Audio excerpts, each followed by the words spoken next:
আসসালামু আলাইকুম। লার্নফ্লুয়েন্সি চ্যানেলের পক্ষ থেকে অষ্টম শ্রেণীর শিক্ষার্থীদেরকে স্বাগতম জানাচ্ছি আজকের এই টিউটোরিয়ালে। আজকে আমরা আলোচনা করব তোমাদের বাংলা বইয়ের কবি আব্দুল গাফফার চৌধুরীর লেখা ২১শে গান কবিতাটি আজকে আমরা প্রত্যেকটা লাইন পাঠ বিশ্লেষণ করে বুঝে বুঝে পড়ব। একই সাথে এই কবিতার অনুশীলনে তোমাদেরকে যে বহু নির্বাচনী প্রশ্ন এবং সৃজনশীল প্রশ্নগুলি দেওয়া হয়েছে, এই ক্লাসে আমরা সেগুলোরও উত্তর করে ফেলব। তো চলো আলোচনাটি শুরু করা যাক। শুরু করছি পরম করুণাময় মহান আল্লাহ তাআলার নামে। তো কবিতার আলোচনাটি শুরু করার আগে আমি তোমাদেরকে এই কবিতার মূল ভাব সম্পর্কে একটু দেখাতে চাই বা বলতে চাই। আর মূল ভাব দেখলে তোমরা কিন্তু পুরা কবিতাটি খুব সহজেই আয়ত্ত করতে পারবে, বুঝতে পারবে। একই সাথে এই মূল ভাবটা যদি ভালো করে পড়ো, তোমরা সৃজনশীল প্রশ্নের ক্ষেত্রেও কিন্তু খুব সুন্দর করে উপস্থাপন করতে পারবে। তো দেখো মূল ভাব। আব্দুল গাফফার চৌধুরীর ২১শে গান কবিতাটি ১৯৫২ সালের ভাষা আন্দোলন নিয়ে লেখা। এই কবিতায় কবি বলেছেন, ২১শে ফেব্রুয়ারিতে বাংলা ভাষার জন্য অনেক তরুণ তরুণী প্রাণ দিয়েছেন, তাদের রক্তে এই দিনটি রঞ্জিত হয়েছে। কবি বলেন, এই আত্মত্যাগ ও মায়েদের কান্না আমরা কখনো ভুলতে পারবো না। কবি সবাইকে জাগ্রত হওয়ার আহ্বান জানান। তিনি পাকিস্তানি শাসকদের অন্যায়ের কথা বলেন, যারা বাংলা ভাষার দাবিকে রোধ করতে গুলি চালিয়েছিল। কবি বলেছেন, শোষকরা এ দেশের নয়, তারা শুধু নিজেদের স্বার্থ চিন্তা করে। তিনি চান সবাই জেগে উঠুক এবং অন্যায়ের বিরুদ্ধে লড়াই করুক। কবিতার শেষে কবি বলেন, শহীদদের আত্মা আমাদের জাগ্রত হতে বলছে। ২১শে ফেব্রুয়ারির চেতনা আমাদের মনে রাখতে হবে এবং অন্যায়ের বিরুদ্ধে লড়াই চালিয়ে যেতে হবে। তো এটি ছিল মূল ভাব। তো চলো আমরা এখন প্রত্যেকটা লাইনের ব্যাখ্যা একটু বুঝে বুঝে পড়ে ফেলি, তাহলে খুব সহজে কবিতাটি আমরা বুঝতে পারবো।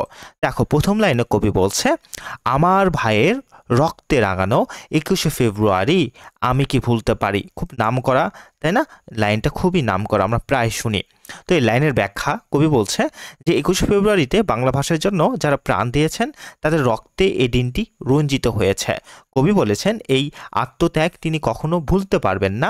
এটি ভাষা আন্দোলনের শহীদদের স্মরণে বলা হয়েছে। হ্যাঁ, এরপরের লাইনে বলা হচ্ছে, দেখো, ছেলেহারা শত মায়ের অশ্রু গড়া এ ফেব্রুয়ারি আমি কি ভুলিতে পারি। দেখো এই লাইনের অর্থ, ভাষা আন্দোলনে যারা শহীদ হয়েছেন তাদের মায়েরা কেঁদেছেন, তাদের অশ্রু দিয়ে এ ফেব্রুয়ারি মাস গড়ে উঠেছে। কবি বলেছেন, এ বেদনাও তিনি ভুলতে পারবেন না।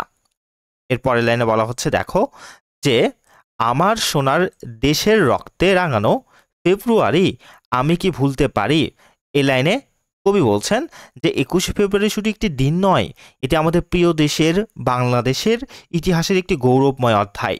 শহীদদের রক্তে এই দিনটি রঞ্জিত হয়েছে এবং এটি আমাদের স্মৃতিতে চিরকাল থাকবে।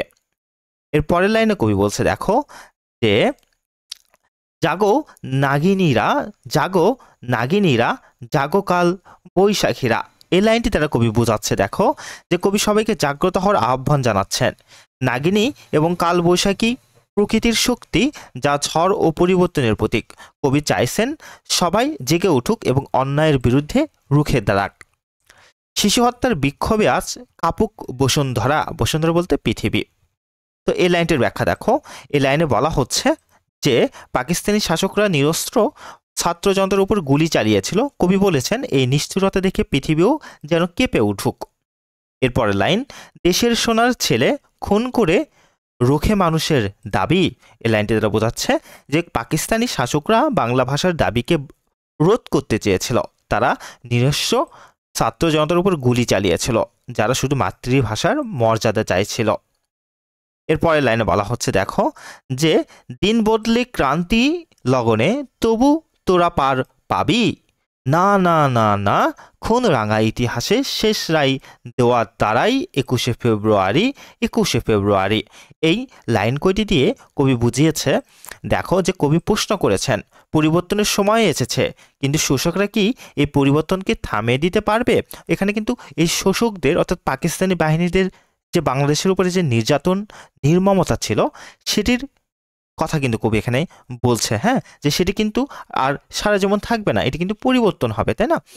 আচ্ছা, তো এর উত্তরে তিনি বলেন, না না না না, খুন রাঙা ইতিহাসের শেষ রায় দেওয়ার দেওয়া তারই 21শে ফেব্রুয়ারি, তাই না? অর্থাৎ এই যে তারা যে শোষণ করেছে, তাই না, এদের উত্তরেই কিন্তু এই 21শে ফেব্রুয়ারিটা আসছে, মানে তাদের উত্তর দিতেই, তাদের প্রতিবাদের বিনিময়েই কিন্তু 21শে ফেব্রুয়ারিটা আসছে, এটাই বলা হচ্ছে আর কি।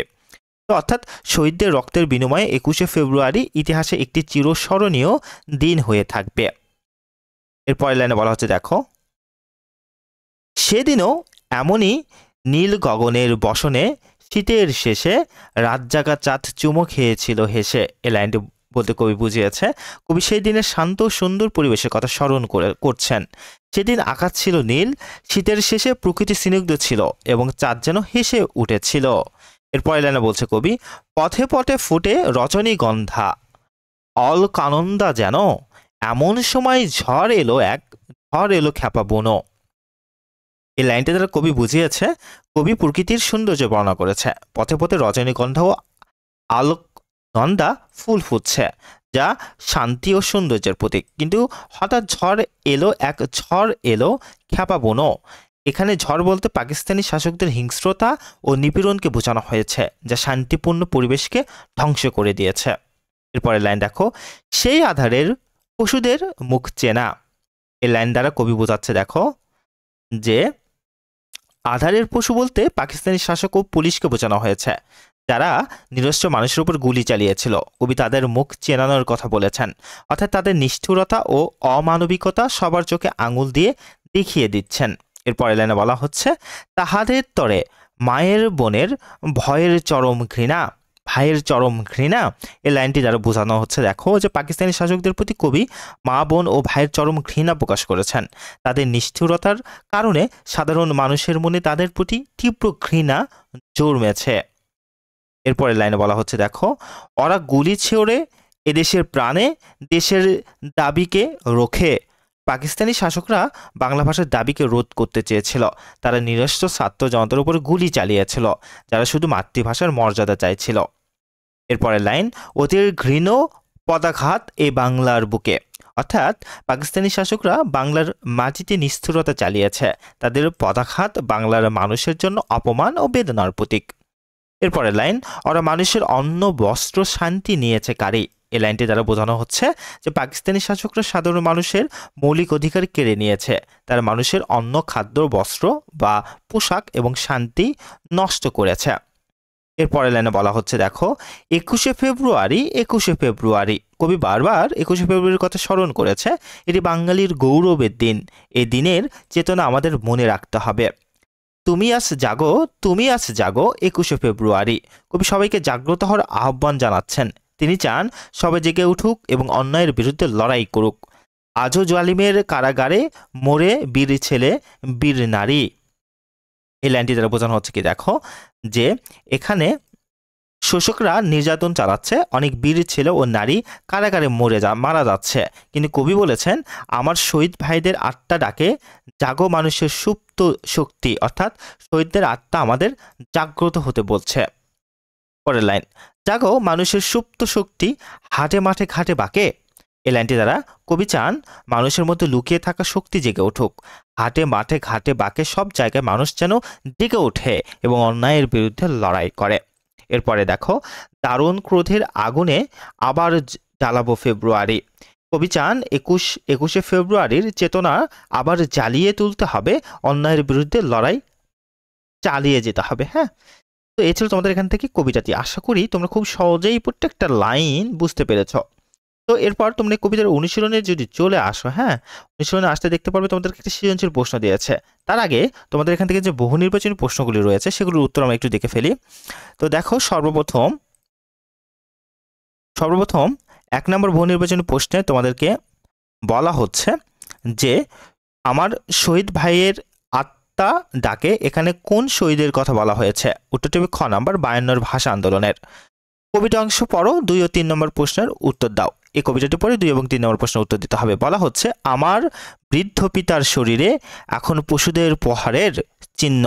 কবিতাংশের ভাবের সাথে নিচের কোন লাইনটির মিল খুঁজে পাওয়া যায়? উত্তরটি হবে গ নম্বর, দেশের সোনা ছেলে খুন করে রেখো মানুষের দাবি। 3 বলা হচ্ছে, উদ্দীপকে বর্ণিত পশুদের ন্যায় 21-এর গান কবিতার পশু হচ্ছে নিচের কোনটি? উত্তরটা হবে এখান থেকে ক নম্বর 1 ও 2। উত্তরটা হবে কিন্তু 3-এর ক নাম্বার 1 ও 2। এরপর আমরা সৃজনশীল প্রশ্নের উত্তরগুলি পর্যায়ক্রমে দেখে ফেলি। চলো। তো 1 নম্বর সৃজনশীল প্রশ্নের ক নম্বরে তোমাদেরকে বলা হচ্ছে 21শে গান কবিতাটি কোন শহীদের স্মরণে লেখা হয়েছে? 21শে গান কবিতাটি ভাষা শহীদের স্মরণে লেখা হয়েছে। খ নম্বরে বলা হচ্ছে সেই আধারের পশুদের মুখ চেনা চরণটি ব্যাখ্যা করো। সেই আধারের পশুদের মুখ চেনা চরণটিতে কবি পাকিস্তানি সেনাদের কথা বলেছেন। 1948 সালে যখন সংখ্যাগরিষ্ঠের ভাষা বাংলাকে উপেক্ষা করে উর্দুকে পাকিস্তানের একমাত্র রাষ্ট্রভাষা বলে ঘোষণা করা হয়, তখনই আঘাত লাগে বাঙালির বুকে। সঙ্গে সঙ্গে প্রতিবাদমুখর হয়ে ওঠে তারা। শুরু হয় বাংলা ভাষা আন্দোলন। আন্দোলন ক্রমেই সংগঠিত হয়ে 1952 সালের 21শে ফেব্রুয়ারিটা প্রবল আকার ধারণ করে। সেদিন ছাত্র জনতার মিছিলে তৎকালীন সরকারের পুলিশ গুলি চালায়। এতে ছাত্র জনতার অনেকে শহীদ হন। তাই কবি সেই শত্রুদের অন্ধকারের পশু বলে অভিহিত করেছেন, যাদের বাঙালি জাতি চেনে। এবার গ নম্বর প্রশ্নে তোমাদেরকে বলা হচ্ছে যে দ্বিতীয় উদ্দীপকের আলোকে 21শে গান কবিতার বর্ণিত অরা এদেশের নয় চরণটি ব্যাখ্যা করো। উত্তর দেখো। দ্বিতীয় উদ্দীপকের আলোকে বলা যায় 21শে গান কবিতায় বর্ণিত অরা এদেশের নয় চরণটি উদ্দীপকের সাথে সাদৃশ্যপূর্ণ। 1952 সালের 21 ফেব্রুয়ারি বাঙালি জাতির সত্তার সঙ্গে জড়িয়ে রয়েছে, কারণ এদিনের বাঙালি অন্যায়ের বিরুদ্ধে প্রতিবাদ করেছে, ভাষার জন্য জীবন দিয়েছে বাংলার বীর সন্তানরা। দ্বিতীয় উদ্দীপকে বর্ণিত হয়েছে পাকিস্তানি শাসক গোষ্ঠীর নির্মম অত্যাচার ও নির্যাতনের কথা। তারা বাঙালির ভাষার উপর আঘাত করার মধ্য দিয়ে কেড়ে নিতে চায় বাঙালির বুকের স্বপ্ন। নির্মমভাবে গুলি করে হত্যা করে বাঙালির সন্তানদের, তাদের রক্তে রঞ্জিত হয় রাজপথ। 21 গান কবিতায় কবি বলেছেন ওরা এদেশের নয়। উদ্দীপকের ওরা এবং আলোচ্য কবিতার ওরা একই। ওরা পাকিস্তানি শাসক গোষ্ঠী। ওরা হত্যা করে এদেশের মানুষকে ওরা এদেশের নয় বলেই এদেশের মানুষের রক্ত ঝরিয়েছে নির্বিকার চিত্রে। তাই আমরা বলতে পারি যে দ্বিতীয় উদ্দীপকের আলোকে 21 গান কবিতার বর্ণিত ওরা এদেশের নয় চরণটি উদ্দীপকের সাথে সাদৃশ্যপূর্ণ। ঘ নম্বরে বলা হচ্ছে প্রথম উদ্দীপকের যিনি অভিযাত্রী তিনি 21 গান কবিতার ভাষা সহিত বিশ্লেষণ করো। প্রথম উদ্দীপকের যিনি অভিযাত্রী তিনি 21 গান কবিতার ভাষা সহিত মন্তব্যটি যথার্থ। জাতীয় জীবনকে একটি স্বতন্ত্র মর্যাদার অধিষ্ঠিত করার জন্য অমর একুশের সীমাহীন অবদানের কথা অবশ্য স্বীকার্য। বিশ্বে অকুত ভয় জাতির পরিচয়ে মাথা তুলে স্থান লাভের জন্য এ অনন্য দিনটি গুরুত্ব সর্বাধিক। উদ্দীপকের দুঃসাহসিক অভিযাত্রিক দলের কথা বলা হয়েছে। তারা সকল বাধা অতিক্রম করে সামনের দিকে এগিয়ে যায়। তারা নির্ভীক সাহসী, তারা তরুণ তাজা প্রাণ, তাদের চলার শেষ নেই। এই অভিযাত্রিকরা 21 গান কবিতার ভাষা শহীদদের অনুরূপ, কারণ তারা পাকিস্তানিদের বুলেটের ভয়ে উপেক্ষা করে সামনে এগিয়ে গিয়েছে মাতৃভাষা বাংলাকে রাষ্ট্রভাষায় মর্যাদার ও অধিষ্ঠিত করতে। পাকিস্তানিদের রুদ্র মূর্তি তাদের আন্দোলনকে স্তব্ধ করতে পারেনি। আত্মত্যাগের মাধ্যমে তারা মাতৃভাষা বাংলার অধিকার অর্জন করেছে। ভাষা শহীদরা নির্ভীক, তারা জাতির গর্বিত সন্তান। তাদের মহান আত্মত্যাগেই বাংলা ভাষা আজ রাষ্ট্রভাষার সম্মান লাভ করেছে। পাকিস্তানি পুলিশের বাধার মুখে জীবন বাজিয়ে রেখে তারা এগিয়ে গিয়েছে। উদ্দীপকের অভিযাত্রিক দলেরও সেই বৈশিষ্ট্য প্রকাশ পেয়েছে। তাই আমরা বলতে পারি যে প্রথম উদ্দীপকের যিনি অভিযাত্রিক তিনি 21 গান কবিতার ভাষা সহিত মন্তব্যটি যথার্থ। তো এই ছিল তোমাদের জন্য আজকের এই আলোচনাটি। ভিডিওটি ভালো লেগে থাকলে লাইক দেবে এবং অবশ্যই লার্ন ফ্লুয়েন্সি চ্যানেলটিকে সাবস্ক্রাইব করবে। আমরা এর আগের ভিডিওগুলোতে কিন্তু তোমাদের এই সিলেবাস থেকে যতগুলি কবিতা রয়েছে সমস্ত কবিতা কিন্তু আমরা ইতিমধ্যে প্রত্যেকটা কবিতার পাঠ বিশ্লেষণ করে বুঝিয়ে পড়িয়ে দিয়েছে। তোমরা চাইলে প্লে লিস্ট থেকে ভিডিওগুলি দেখে ফেলতে পারো। ভালো থেকো, সুস্থ থেকো। আসসালামু আলাইকুম।